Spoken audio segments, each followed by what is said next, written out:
Good morning and welcome to the Mid-Maine Chamber of Commerce Business Breakfast Series. My name is Kimberly Nadeau-Lindloff.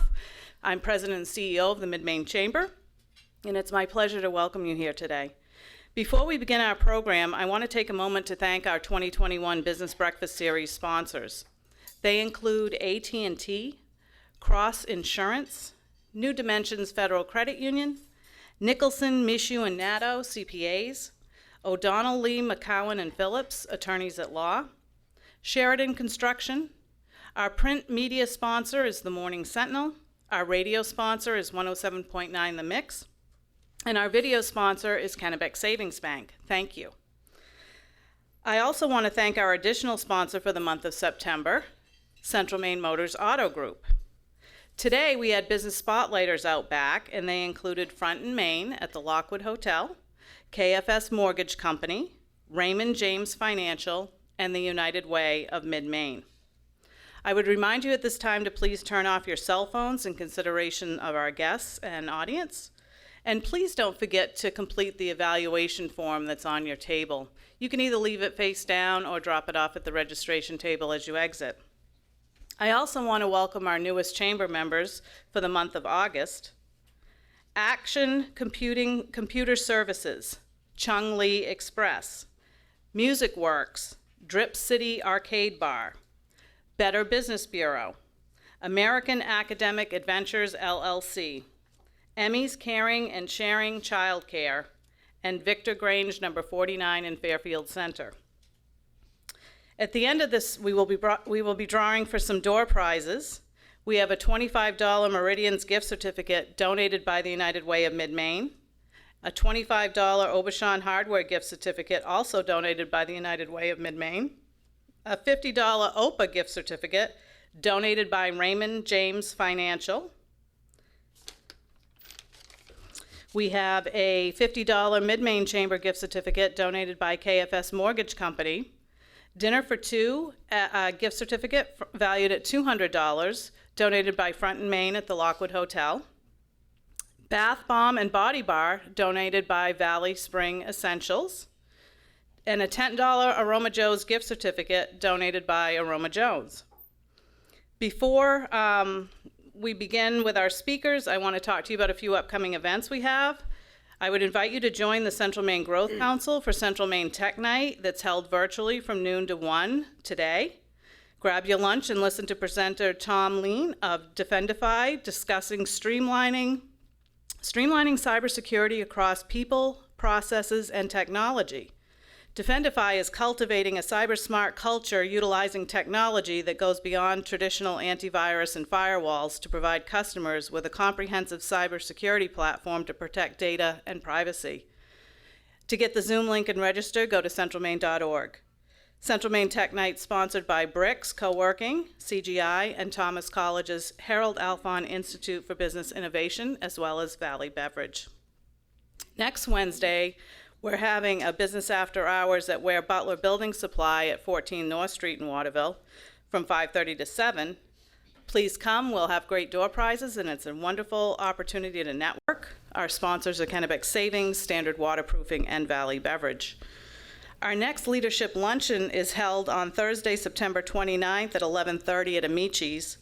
We are going to speak with Heidi Neal of Loyal Biscuit. She's grown that business from the one location she purchased to 7. So it'll be interesting to see how she did that. On September 30th, we're doing the Mid-Maine Chamber Super Raffle Dinner, sponsored by Maine State Credit Union this year, and it'll be held at the Elm, catering by the Parsonage House and the Heritage House. So if you're interested in buying a ticket, they are still $125, and you can buy them at the Chamber. And then, hopefully lastly, three more. October 19th, we have the Business to Business Showcase. Usually we have that in the spring. That's going to be now on the 19th at Colby College's new field house. If you don't have a table, let us know. It's open to chamber members, and it's free to the public. And then November 4th, we have our red carpet annual awards ceremony that'll be held at Enchanted Gables in Oakland. Tickets are available at the chamber as well. And then for those of you who haven't heard, the Alphon Youth and Community Center is partnering with the Mid-Maine Chamber of Commerce to host what used to be the Sioux Forth Family Festival of Trees. It'll just be the Festival of Trees now. If you'd like to put a tree in, you can contact the Youth Center or the Chamber. And we need about 300 volunteers, so if anybody wants to donate some time the weekend before Thanksgiving and the weekend after Thanksgiving, we would really value your assistance. Now, someone didn't listen to my request. Our next business breakfast is going to be held right here at Best Western Plus on October 7th. It's featuring Maine State Treasurer Henry Beck, who is a Waterville native, a Colby College grad, and he's going to talk about a good part of what he's going to talk about is the money that's coming down through the feds and the state to the municipalities. He's also going to talk about unclaimed property, uses for the federal money, so it's going to be an interesting topic.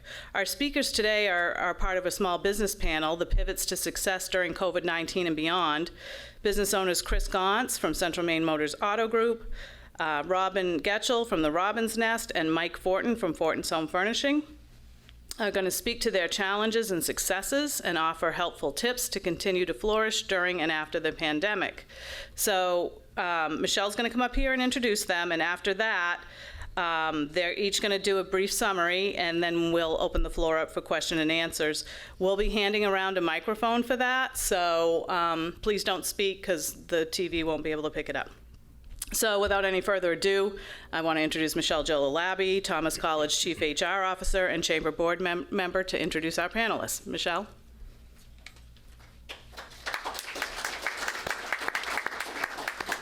Thank you, Kim. Good morning, everyone, and welcome.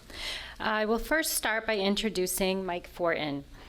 Mike is the area's go-to business owner for all things needed for your home. Mike is the owner of Fortin's Home Furnishings, which was begun in 1946 as a hardware store owned by Lee and Andrea Fortin and housed in the garage of their family home. Over the years, Fortin's TV and Appliance had several locations, with Mike and his brother Reggie carrying on the family tradition of local sales and service. The focus was always on supplying their customers with quality electronics and appliance products with superior customer service. As the company's product lines broadened, the business was renamed Fortin's Home Furnishings to better capture the expanded merchandise and home design availability. In 2007, the current building on the Augusta Road in Winslow was built, allowing for ample display room and increased selection of top name brand furniture. Owner Mike Fortin, with the assistance of his daughter Michelle, son-in-laws Mike and Colton, and their staff of over 30 employees, are proud of the customer-focused tradition continued over the years. And though the business has grown, the respect for customers and the high level of service continues to provide the basis for the business's success. Mike prides himself on having an experienced staff of sales and service professionals and quality products to offer to his customers. Fortin's continues to deliver top quality name brand merchandise tailored to each buyer's desires and price range, plus service after the sale that is as important as the sale itself. Please join me in welcoming Mike. Thank you.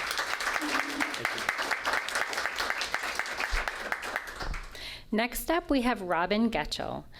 Robin opened the Robin's Nest, a full-service flower shop currently located in the Hathaway Creative Center in Waterville, Maine, in June of 2018.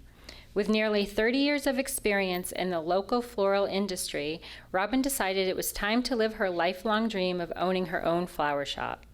The Robin's Nest has quickly become known for providing a high level of customer service, quality fresh flowers, and fair pricing, and currently employs 4 part-time employees. Robin and her husband of 33 years have 2 children and live in Clinton, Maine. She enjoys spending time outdoors with her family and friends, gardening, and stays very busy managing the Robin's Nest in a 3-unit apartment building that she and her husband own. Please join me in welcoming Robin.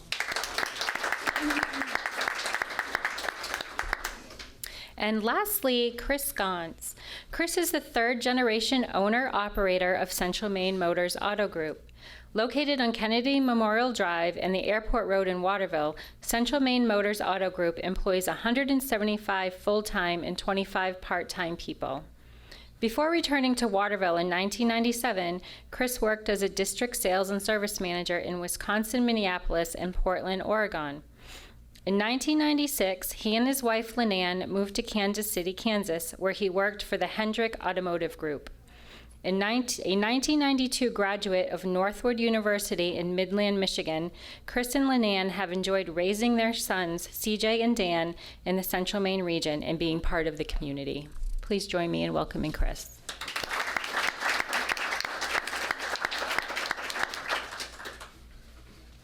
So I told Chris he was going to have to go first. See, it's a crowd favorite. Just need to turn on your mic. Okay. Well, I'm just happy I don't have to stand up in front of a podium. Is that, everybody hear me all right? Yes. Okay, so as you heard, my name's Chris Gons with the Central Maine Motors Auto Group, and I'm happy to be here today to join Robin and Mike on this panel to talk a little bit about some of the things that we've been through. Of course, it's been a long road, and it's going to continue for a period of time, and we have had a series of challenges, much like many of you have had in the room.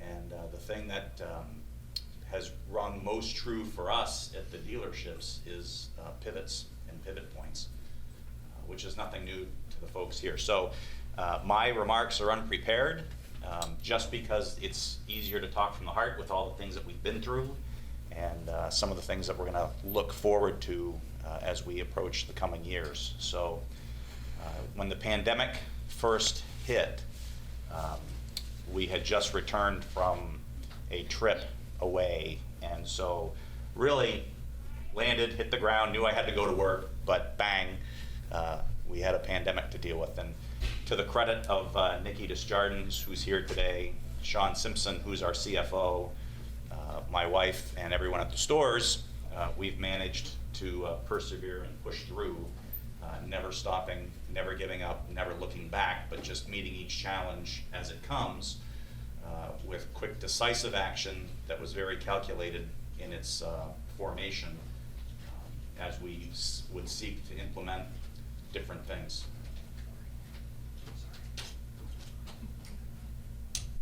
I turned it off. That was a quick, decisive move. So anyway, what would happen is when it all hit, myself, Sean, and Nikki really just kind of became a triage, if you will, of the different problems that would come up. And we would have dialogue at pretty much any time of day when things would be presented. And so we would come together with a plan that really, whatever the challenge was, that really would focus around people. Any business that you're in, doesn't matter which or anything you do, is going to involve people. And the number one paramount thing that we have to do is take care of people.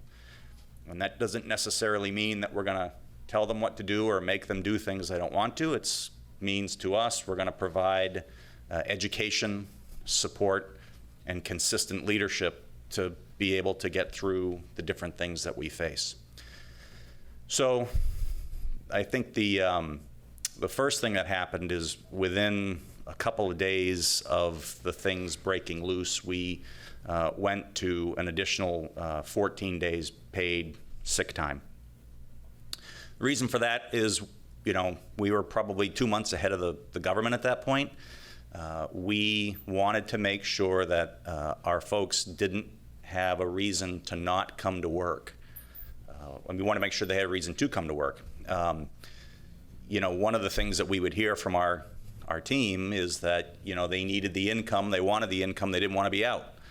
And so we made it very clear to them that no matter what the symptom is, I don't care how small or how big, if you don't feel right about coming in, just call. Just call. Your check will be paid. And so we took that as our first real strong, decisive action with everybody at the stores and rolled that out. And one of the things that I think served us really, really well was our communication with everybody at the stores. 7 buildings, roughly 200 some odd people.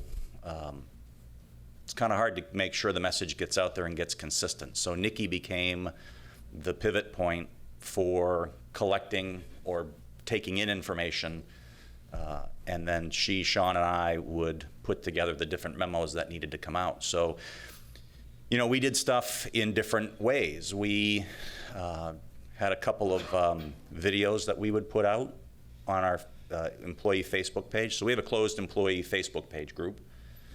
We needed them, which we had established years ago, just so that we could communicate with everybody. So we would put little video snippets out there of some of the things that we were doing. We would put memos out there, as well as, you know, enclose them with paychecks so that we could explain what we were doing.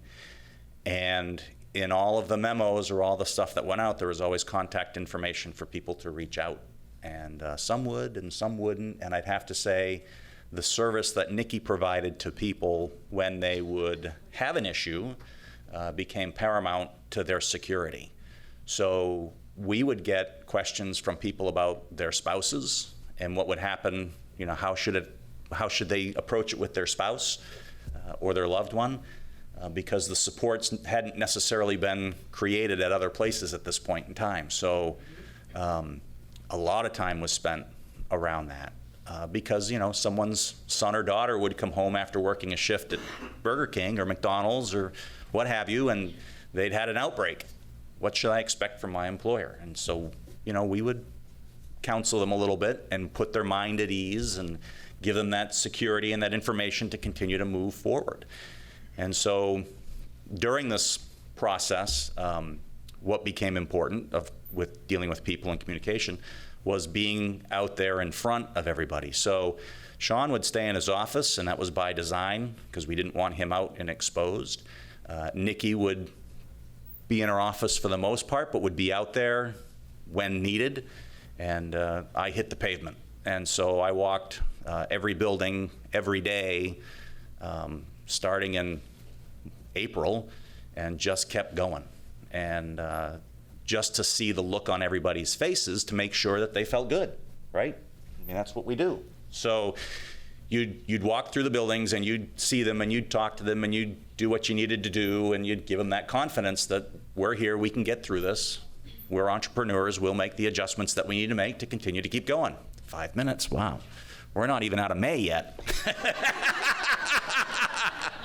So anyway, I guess if I could just, you know, we all do some incredible things when it comes to employing the folks that we have, and it's really important that they see that confidence in you.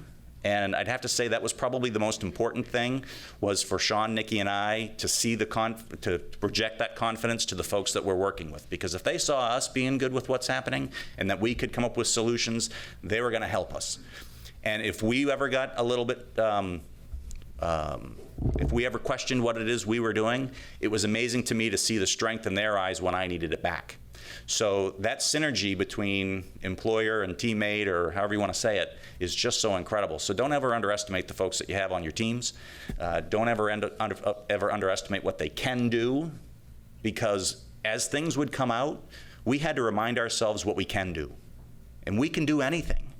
And so we've pretty much restructured just about everything that we do. I mean, we have sales departments, service departments, parts departments, accounting, reconditioning, body shops, rentals, you know. And so the dealerships, even though they operate the same, all have their own personalities. And so to really give you specifics as to what happened would really be a huge undertaking and spend more than 15 minutes. So I guess if I could leave you with one thing that's most important, it's dig into the people. You know, don't talk about what you can do. Give them that confidence and that strength. Hear what it is, their feelings and what they have to say are, and take quick, appropriate, decisive, calculated actions, you know, and just walk and see them. My wife would listen to me decompress, because not only would I walk the stores, I'd get home at 5 o'clock, 5:30, and we'd be out for a 3-mile walk, and it would just be me purging. You know, and so she and I would hash up some ideas at that point in time as to how we can develop wins, no matter the size, how we can develop wins for them to feel the confidence of what it is we need to do and know that we can get through this one day at a time with each other. And I guess that's all that I have to say. So I'll leave it to you guys.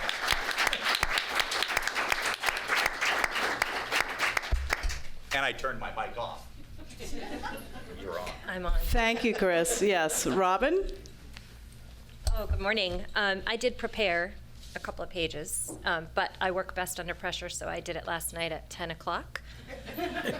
So I'll try not to read from my notes, but forgive me if I do. I'm really excited to be here, and I think it was a year ago when Cindy emailed and asked if I wanted to be part of a question and answer panel. And so I did not anticipate that I would be sitting here between two really well-established and big businesses, because the truth is I'm a baby flower shop. I think it's important to understand how passionate I am about my business and about what I do before I talk about the things that we implemented. And I hope I don't even cry, like it's ridiculous, but I love my business so much. I've been in the floral industry in Central Maine for my entire adult life. When I was in middle school 40 years ago, I rode the school bus with the daughter of a local florist. And if you ordered flowers in the 1990s or earlier and you went into a shop, you saw those great big glossy books that were binders and you flipped through to pick out your, some people are nodding. She would bring those books with her on the school bus, and I would sit with her and we would look at those books. And I began to tell everybody that when I grew up, I was going to have my own flower shop and I was going to name it the Robin's Nest. So having a business of my own has been my dream forever, but it's a huge risk, and there were always a lot of reasons not to do it. So I worked in a lot of local shops. I did some other jobs. And in 2018, if anybody had told me that 2020 was going to bring a global pandemic that was going to shut down my industry completely, they probably wouldn't have opened the Robin's Nest. So it's one of those situations where I'm so thankful that I didn't know, because the last couple of years have been absolutely amazing for my business and for my growth. And in March of 2020, on March 23rd, my primary wholesaler emailed. It was late at night, and I was sitting on the couch, and the email said, "We have to close." They were really the only source of fresh flowers and supplies for me. And I had my very first panic attack I've ever had in my life. I couldn't breathe. I had a headache. My husband was trying to figure out what was wrong with me, because I immediately thought about the potential of just losing everything that I had worked so hard to build. So in the morning, I woke up. I contacted a local wholesaler in Bangor, Maine, and I started to drive there daily for flowers. And every time I would go, they would say, "Today's probably the last day. We probably have to close tomorrow." So I decided reluctantly that I needed to close my doors temporarily. I was concerned about spreading the virus when I was making deliveries. I was concerned about taking an order that I couldn't get product for. And so I decided to just temporarily close.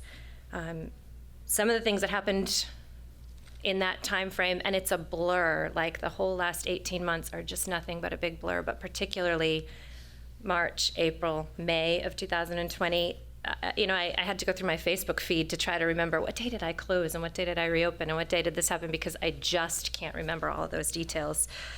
But I was approached by Jason in January for a check from Holy Cannoli, and they offered their partnership, they offered their support, they offered me a little space in their bakery to sell fresh flowers, because I wasn't open, I couldn't have walk-ins, but they could. That partnership continues today, and that was one of the first pivots that I made. I was able to reopen for Mother's Day of 2020. The month of May is the biggest month for a flower shop.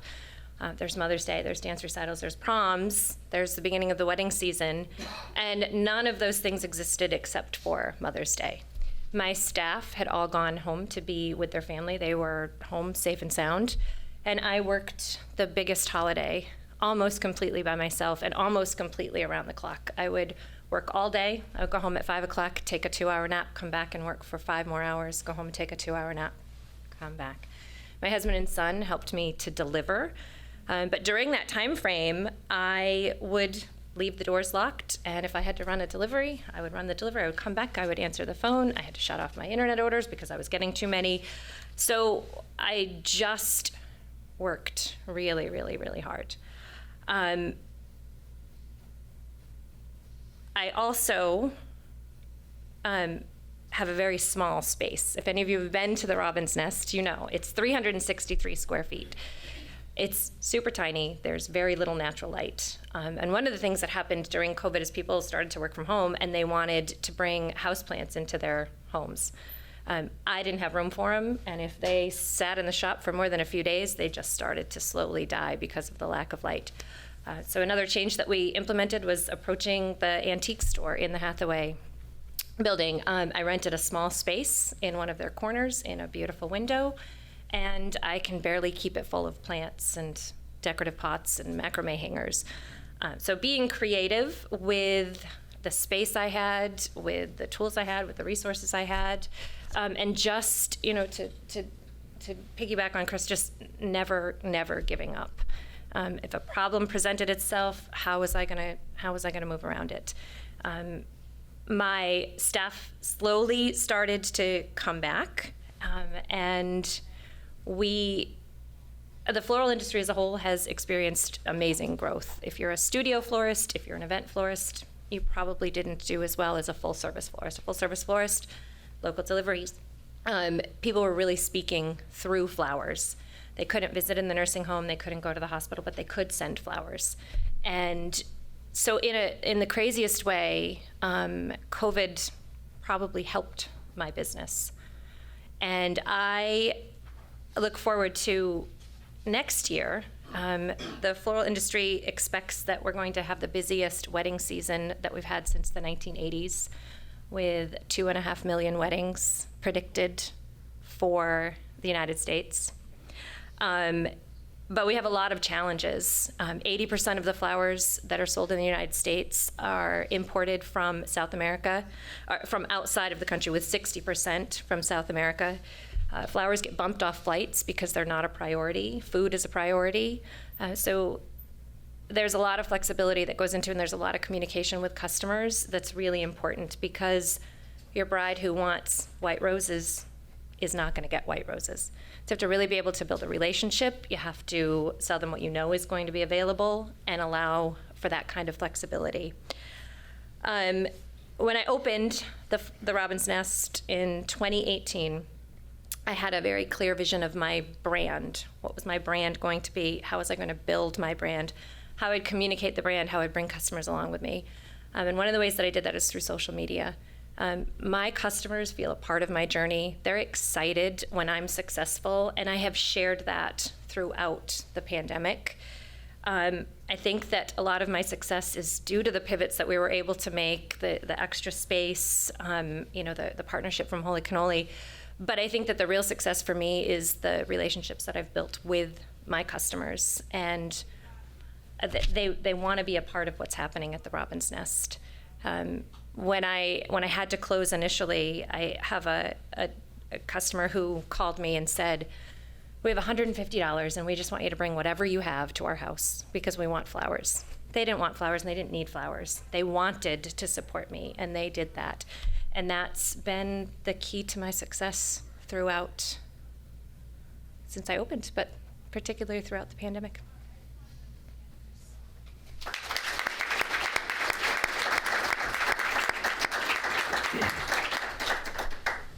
Thank you, Robin. And now, last but not least, Mike Fortin.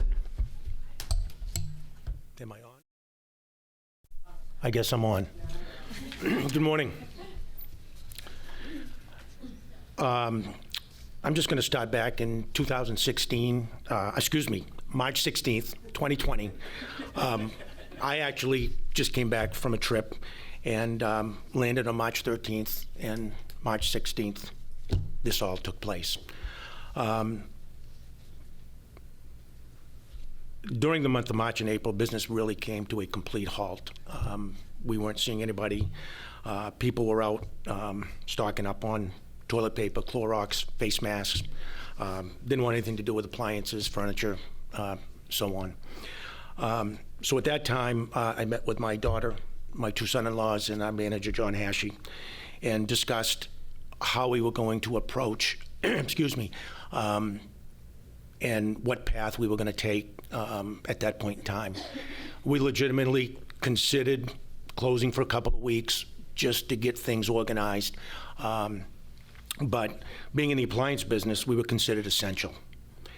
So we at that time decided it was our responsibility to remain open and be there for our customers, what their needs were, and obviously sales and service on your appliances, your washer, your dryer, your refrigerator. You know, people were staying home. They needed to have those things taken care of. Our service department was in people's homes daily, 8, 10 homes a day, and we made sure we masked, we wore gloves, you know, we wore foot things on your feet. We really tried to be, think first of our customers and obviously our employees when they came back into the office. We kept our departments separate, and warehouse stayed in the warehouse, service stayed in service, and sales obviously was on the sales floor. So at that time, looking at inventory, we had plenty of inventory. Matter of fact, when I was on my trip, I actually had to order 2 freezers for a customer, and I actually hit 22. And when I came home from my trip, we had 22 freezers, and the store's going, "What are you doing with 22 7-cubic-foot freezers?" And I said, "Geez, I guess I hit the wrong button." Or the right button twice. Yeah, well, to be honest with you, it was the right button because within 2 weeks, the freezers were gone. Freezers, at that point, was our biggest sales item. We sat down as a team and said, okay, you know, we don't sell that many freezers a year. What do? We know people are going to stock up. They're looking at freezing everything possible. They're staying home. They're not going out to eat. So at that point, we sat down and we literally ordered any brand we could get, any size we could get. And to be honest with you, as fast as they came in, they went out. We were selling them from Caribou to Portland to New Hampshire. We were the only ones that actually had the freezers and the inventory in stock, and people would just be on Facebook saying, "Here it is, I know where you can get one." So that's where it all started, and we started looking at our inventory. What are we going to do next with other products that weren't selling? And then all of a sudden, stimulus money came out.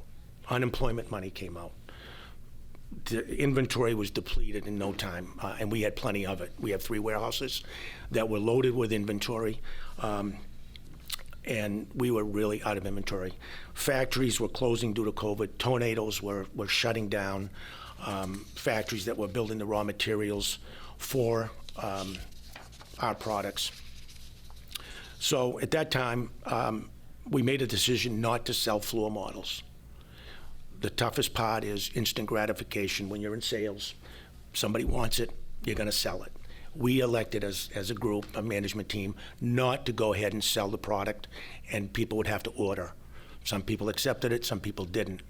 But it was very important for the consumer to see it, touch it, feel it, and order it. Problem is, ordering was taking 6 months to a year to get. Still today, if you came in and ordered a special order furniture piece, you're looking at a year before it'll arrive. So it's a total different way of doing business. So the next challenge became warehouse space. We were getting in merchandise. People would order a 7-piece sectional, and we would get 4 pieces. And when you sell 20, 30 sectionals, they're all on order, and they all come in except the corner piece. What do? You better find a place to put it because people can't have a sectional without a corner piece. So we ended up purchasing, I guess it was 3 50-foot tractor trailers that are actually at this point full of partial orders that our customers are waiting for the balance of their orders. And that's one of our biggest dilemmas is warehouse facility and storing it for customers. Secondly, obviously, it's the time frame in ordering stuff for customers, and it takes up to a year to get it. We actually sat down as a team and ordered a lot of our top selling models, which it's a gamble because you order a green chair, they want a brown chair. Everybody wants something different, but we just took a whim and just ordered a bunch of merchandise that keeps coming in, and which allows us to stay fluent and supply the products that the customers need. There are some people waiting for refrigerators for a year. It's been really, really tough as far as inventory goes and warehouse facility. So the key elements I feel that really kept us alive, strong, and there for our customers was, number one, our service department. They were fantastic in regards to taking care of the products and going into people's homes when nobody was going into people's homes. They did it the right way and were extremely careful about it. Our delivery people, when we started out, literally were not going to people's homes. We would drop it off in garages. We would deliver it to their porches. That particular department, you're in people's houses, bringing in new furniture, taking out their old, little touchy. But there again, inventory availability at the beginning was fantastic for us. Not selling off our floor models, I feel, was very key. Placing orders in advance of top-selling models allowed us the inventory flow of stuff that comes in on a daily basis. And really, a very hard-working sales staff, service staff, delivery staff that was always there to perform the duties that needed to get done. Like I said, some of the things we face now is getting inventory, supplying inventory. One of the biggest things is finding employees. We hire a lot of college kids and high school kids to do our delivering throughout the summer, and they're all gone back to school now. And to find people to work, they'd rather be on unemployment and stay home and relax. And it's very, very difficult to find people that really want to work. So I think, like I said, the pivoting for us, going from a lot of inventory, no inventory, long-term, to provide inventory for customers, and employees really standing up, meeting together on a weekly basis, deciding, which ways we want to go, what paths we want to take, really, I feel, was the reason that we are still where we are today, and business is still very strong. Thank you.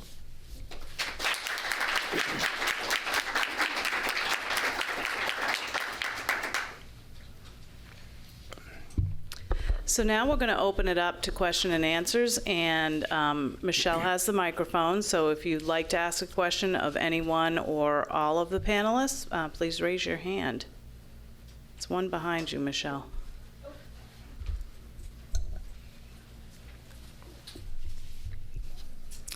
Hi, first I just want to thank all of you. I mean, what you did during the pandemic was inspirational.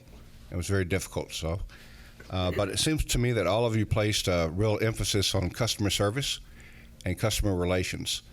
I have two questions. One is, how did you measure that, or how did you know it was working? And then the second one I have is on online orders. What percentage of your business is there now, and how do you anticipate that to be in the future? Go ahead, Chris.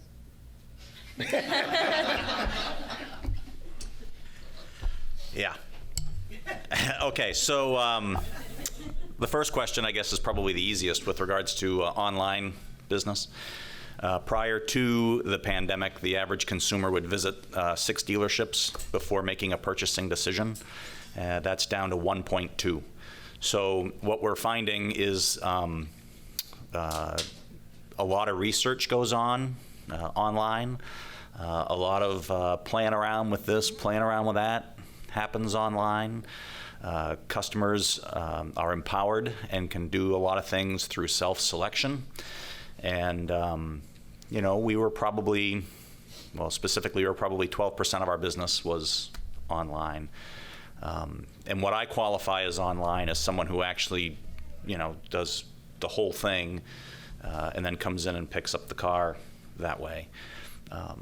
just before the pandemic hit, we had been to a convention and we had inked a deal with a company called AutoFi.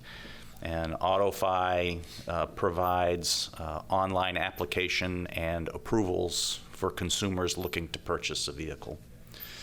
At the time, AutoFi just worked with one national bank, and we're in the process of hooking up with New Dimensions locally now, so that consumers can go online, select their vehicle, get a trade value, put in their application, receive their approval, and show up or call, schedule an appointment, and spend 30 minutes going through the paperwork and whatever time necessary to go through the vehicle and leaving. That type of business for us has increased. We're 20 some odd % at this point. We see it growing, and so we continue to leverage up the technology that's available to allow consumers to be empowered and to self-select and to be more advisors than salespeople. And it's worked out really, really well. Like I said, we had started this process in January, and then in March, when they closed our showrooms, it was pretty quick. We were in the midst of rollout, and so we were able to close the showrooms and operate on an appointment-only basis and continue to retail cars to people that needed them, And that was a pretty big pivot, and that one is, we look to that to continue to be a certain percentage of our business. And it was always interesting to hear the story of the folks that would show up from Timbuktu, because we were selling cars to, Caribou, to Fort Kent, Madawaska, Portland, from all over the state that way. And they would, some would show up with their approval letter, and we'd be all ready for them because we'd set an appointment. Others, we would have to send people to drop cars off. So Lenan went to Caribou and Madawaska with our son Dan a couple times to drop off deliveries and do paperwork, or they'd go south to Portland or over to Dover Foxcroft. So we spent a lot of time doing on-the-road deliveries, and it's what we needed to do. It worked, and we'll continue to keep doing it as we go forward. There's always opportunity in adversity, and we had to meet that adversity head on and figure out a way to continue to keep going as others have done. So that's the online piece. The other piece was customer service. How do you measure your results? So you guys are all familiar with the surveys you get that they say takes 5 minutes, but it's like 12 pages because it's question 1, A, B, C, D, E. So, we receive those metrics from the manufacturers on a regular basis. But just hearing the feedback from consumers, hearing the thank yous from customers for being open, the thank yous from employees for being open, because they just needed some sense of stability in their lives, and they could actually come to work and receive that stability.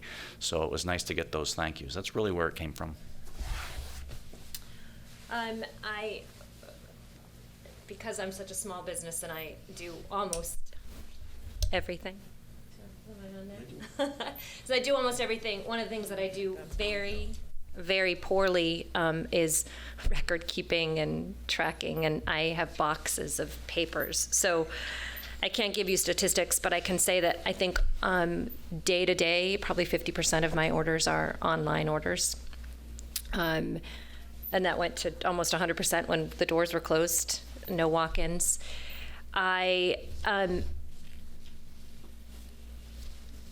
although there's that challenge of being that only person, there's also the benefit of being the only person in the face. My customers love to tell me when they're happy. I think I measure my customers' satisfaction and their engagement by the things they say to me, by how many people they tell about me, by how many people walk in and say, "Oh, I didn't know you were here, but my friend at so-and-so." My last real job before opening the flower shop was as a social media coach at a big telecommunications company, and I was on board when there was a total rebranding of the company, and I learned a lot about branding and living your brand and building those relationships. And all of that. Customers feel like they know me. I go to the grocery store and 10 people come to speak to me because they know me. I don't remember all of them, unfortunately, because I see so many people. But that's really how I measure. And my my sales for April, May, and June of 2021 were 77% higher than the same time frame in 2020. And in 2020, even though I was closed for April and we lost dance recitals and proms and all of those big events, my sales were still up 5%. So I can measure customer satisfaction by the dollars people are spending in my business.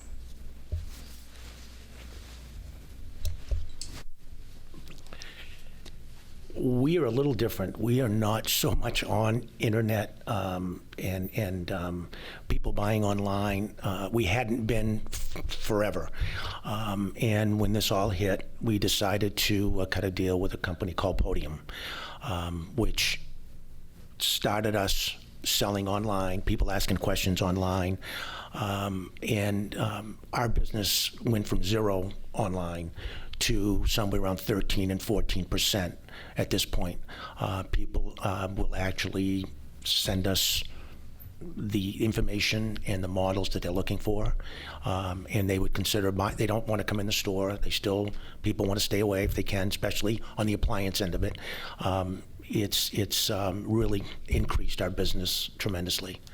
As far as service goes, it's basically word of mouth. To be honest with you, if somebody calls our service department and is unhappy, the call comes directly to me. So I know when there is an issue and when there is not an issue. And we do get some of those, but basically we do our best to correct them. And most of our service results are called back by customers letting us know, letting us know that they're happy with our service. Glass of water. Go ahead, Kim. To continue that? No, go ahead. You're good? I'm good. Anybody else have questions? Yeah, we got plenty of time if you have questions. I mean, it's these 3 people were selected by our Business Breakfast Series committee because we saw how not only they survived but thrived during COVID. And well, we know Central Maine Motors because Chris is one of my bosses, which is why this is particularly fun to pick on you today. He chairs the Central Maine Growth Council, so, but he has an employee incentive program using chamber gift certificates. So even if he doesn't say a word, we know by how many gift certificates he buys quarterly if he's hit his numbers. And so him, we know. And then we saw what Robin, the creativity that she was doing, and her Facebook is fantastic. When you're down and feeling blue, just go to her Facebook page because the photos are incredible and they'll just give you a lift just looking at them. And then we also buy stuff from Fortin's, and we are one of those people that experience the angst of waiting, and it wasn't Fortin's fault, the supply chain thing, but it was wonderful to go in there and just see how busy they were and how they were able to overcome the challenges. Also, while I have you guys for a minute, I think I introduced most of you here to Hayden. Hayden is with the Colby Consulting Group, and they do projects for small businesses in the fall and spring. So if you have something in your business that you just need to get to and you haven't, just don't have the bandwidth or the time, or you're suffering from too few employees, I would invite you. I've got his contact information to talk to Hayden at the end of this breakfast. His Colby colleagues, the students can come in, listen to your problem, try to research it or interview people or brainstorm, whatever it takes to get to a solution for you. Then they'll come back and do a presentation. It's all free of charge to help you and your business grow and thrive, which is the same mission of the Chamber, right? So. Anybody think of another? Oh, you have another question? Yes, I do. How important has community support and community service been to your business? I know each of you has contributed significantly, but how has that helped your business? You're up. Go ahead, Chris. I'll go. You go I'll first. go We'll first on- rotate. I'll go first on this one. When I had to close my doors completely, I knew that I could not sit at home. And I knew that there had to be some needs in the community. So a good friend of mine pointed me in the direction of Senior Spectrum, and I started to volunteer at the Muskie Center for the Meals on Wheels program on Monday mornings. It was particularly important to them because their volunteers are, in general, retired folks. These ladies that I volunteer with are outstanding, but they're in their 70s and they're in their early 80s, and their families did not want them volunteering. They've all come back. They're all vaccinated. They're amazing. They work so hard. Being a part of that group on a personal level helped me to see the pandemic very differently and helped me to see it through the eyes of someone in their 70s and 80s. So I experienced a lot of personal growth by being with these women every Monday morning. From a business perspective, though, I mean, I get as much as I give, but some of the things that I have benefited from are Senior Spectrum has put out press releases about my work, and customers have come in because they've seen that. So there's that piece of being involved in the community that has benefited my business, but far greater than that is just the satisfaction. And I'll just pitch this program to any of you who have any free time, and probably none of you do, but they are in desperate need of volunteers. The kitchen is a ton of fun. When I started in March of 2020 or April, we were packing 300 meals a day. Now we're packing 700, 800, 900 meals a day that goes out into the local community, and it's a lot of work. So they have some corporate programs that businesses can get involved in for their employees to volunteer, but even just on a personal basis, I have decided, even though I should be open on Mondays, I'm not open on Mondays because I enjoy my time there and I can't be in two places at once. That's the one thing that I have figured out. So I'm pitching hard. Contact them, volunteer. You can deliver, you can work in the kitchen, you can pack meals.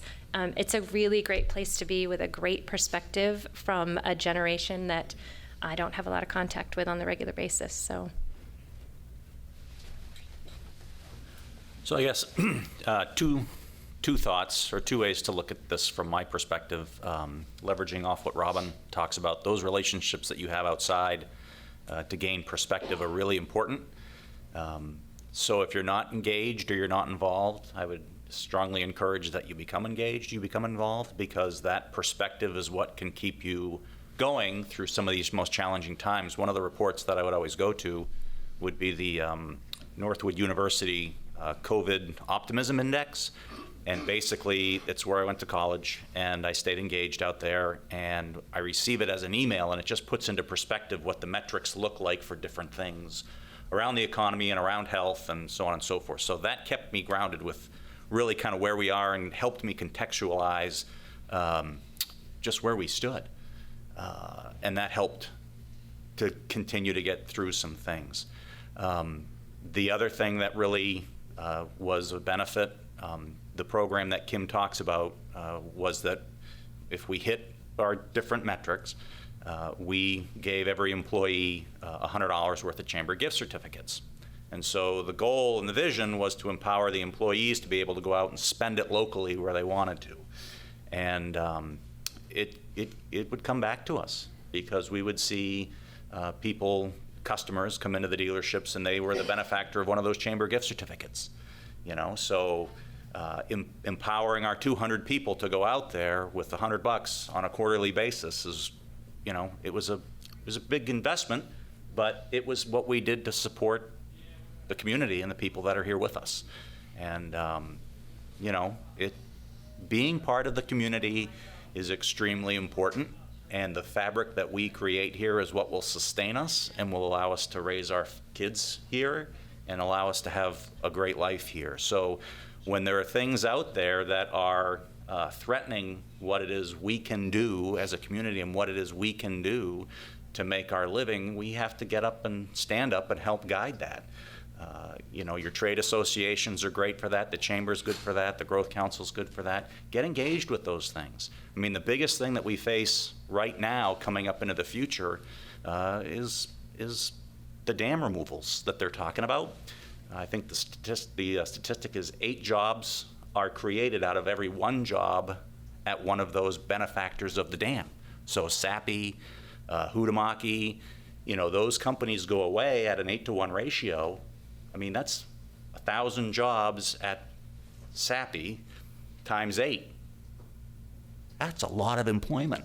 So the only way to really get through that is to get educated and to become part of the dialogue so that we can pick the direction we need to go. So being part of the community and being engaged in those conversations are critically important to what it is we want, not only for ourselves, but for our future.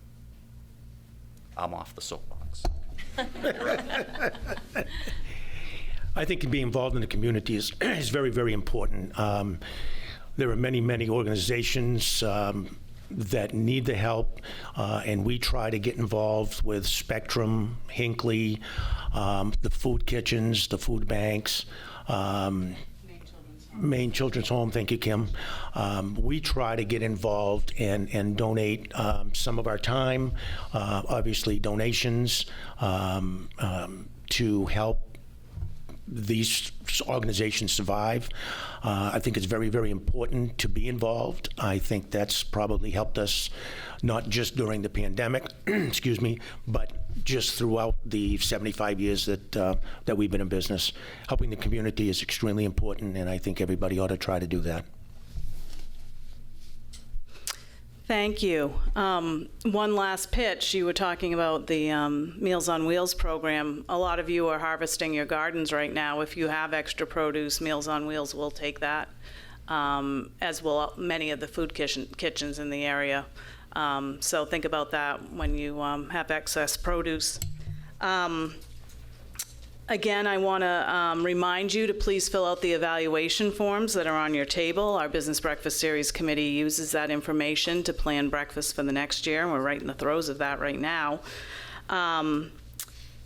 Be sure to contact the Chamber if you want to do a business spotlight or table out back. And we also have a program called Chamber Chatter that premieres every Tuesday on Facebook. And if you'd like to, that's a free thing. If you'd like to showcase your business in that, please give us a call. We have a bunch of gifts to give away, as I mentioned before. And first thing we're going to do is draw a $25 Meridian's gift certificate, which the United Way of Mid-Maine donated. Christopher, Robin. Ladies first. Okay.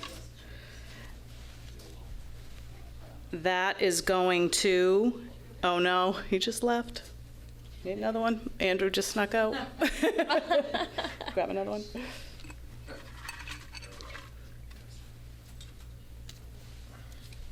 That is going to Nick Labby of Seacoast Security. Now we're giving away a $25 Aubergine hardware gift certificate, also donated by the United Way of Mid-Maine. And that is going to Kelly Slater from New Center Maine Media. Mike. We have a $50 OPA gift certificate donated by Raymond James Financial. Oh no, really? And that's going to John Hashey from Portland's Home Furnishings. There you go. Next, we have a $50 Mid-Maine Chamber of Commerce gift certificate donated by KFS Mortgage Company, and that's going to Jennifer Adams, account executive from News Center, Maine.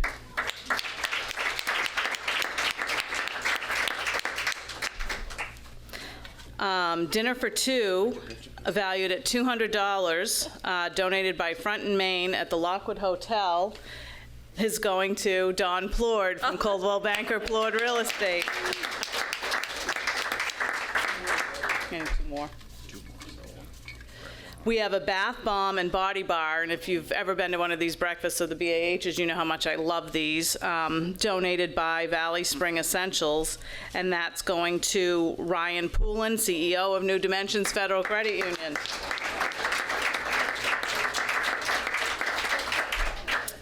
And our last gift certificate donated by Aroma Joe's is a $10 gift certificate to Aroma Joe's, and that's going to Jennifer Simpson from New Center, Maine. Yeah, except for Gary. I want to thank our speakers today, Mike, Robin, and Chris.